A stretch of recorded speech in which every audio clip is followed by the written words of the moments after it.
लड़ना बहुत जरूरी है, पर जीवन में यह पता होना चाहिए किससे लड़ना है और किस लिए लड़ना है। ये जिसको नहीं पता वो बहुत परेशान है। तुम गांवों में देखो, एक एक बिस्सा जमीन के लिए लोगों ने अपने आप को बर्बाद कर डाला। एक बिस्सा जमीन के लिए मुकदमा लड़े, 15 बीघा बिक गया। देखो अपनी तरफ गांव में क्या हाल है।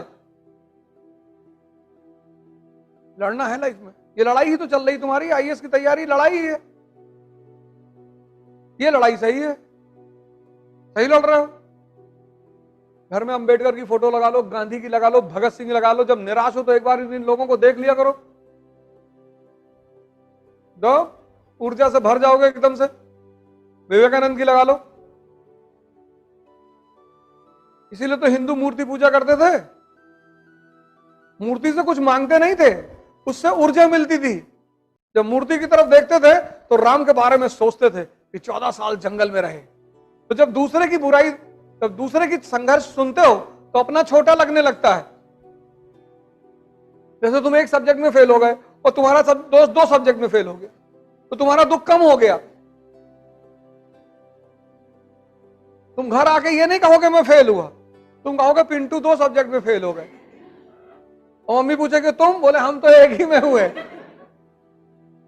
ये इसीलिए मैं तुमसे कहता हूं बायोग्राफी पढ़ने के लिए। जब महान पुरुषों की बायोग्राफी पढ़ोगे, उनका संघर्ष देखोगे, तो तुमको अपना संघर्ष छोटा लगने लगेगा और वहां से तुम्हें साहस मिलेगा, उत्तेजना मिलेगा। बन जाए सारे ब्राह्मण परशुराम और बन जाए सारे दलित अंबेडकर।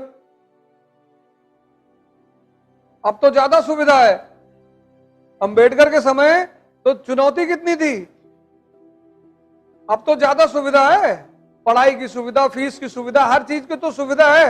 अब बन जाए वो एक ताकतवर मन है जो कहता हम पढ़ेंगे। तो हमको क्लास के बाहर बैठाओ, हम पढ़ेंगे। हमारे पास खाना नहीं है लेकिन हम पढ़ेंगे। तो अंबेडकर की फोटो जब तुम घर में लगाओगी तो तुम 5 मिनट अगर उसको देखोगे, तुमको सोचेगा कितना श्रेष्ठ मन रहा होगा इस आदमी का, कि परिस्थिति कोई भी हो लेकिन पढ़ना है। विवेकानंद की फोटो लगा के देखोगे, तुम्हें लगेगा कि यार कितना सुलझा हुआ मन है। फ्रांस में गए, पेरिस में सारी धार्मिक ग्रंथ रखी हुई है, सबसे नीचे गीता रखी है।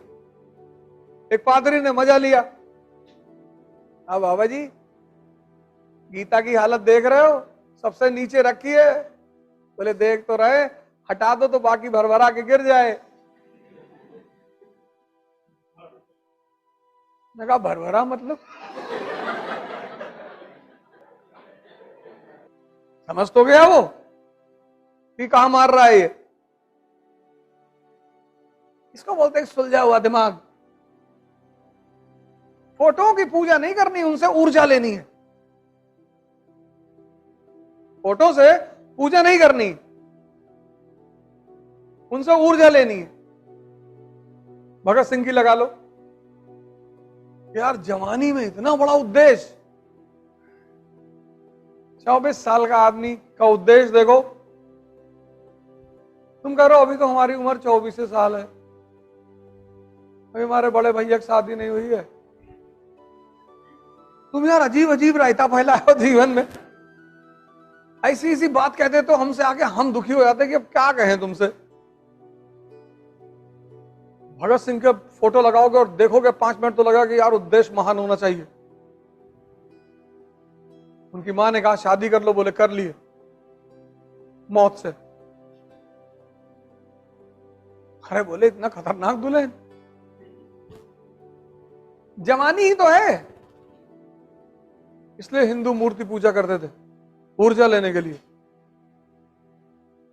बाद में उन्हीं मूर्तियों से भीख मांगने लगे हो, बस कमजोर हो गए। तो जो मेन उद्देश्य था मूर्ति पूजा का वो भूल गए। राम की पूजा कर रहे हो तो तुम्हें पता है त्याग और तपस्या से राजा बना जाता और भगवान। तो तुम्हारा जो उद्देश्य वैसे ही तुम्हारा भगवान। तुम डाकू हो तो मां भवानी की मूर्ति लगी है, तो डाकू भी तो भगवान मानते हैं ना। डाकू भगवान विहीन थोड़ी है, उनका भी अपना भगवान है। वो भी मां भवानी को प्रणाम करके जाते हैं। जय भवानी लगा।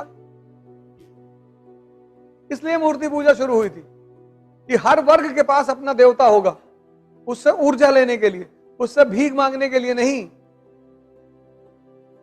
तो जो मेन कॉन्सेप्ट था वो तुम भूल गए। ये इररिलेवेंट चीजें जो हैं, इररिलेवेंट, कोई भी चीज खराब नहीं होती, समय के साथ इररिलेवेंट हो जाती है। कल मैंने पोस्ट डाला था, शायद आपने ध्यान दिया होगा। मैंने कहा राम की मूर्ति हिंदुओं ने क्यों बनाई, घर में रखा, तो जिसको आप हीरो मानते हैं, आइडियल मानते हैं, आप उसके जैसा बनना चाहते हैं। आपका हीरो आपका फ्यूचर है।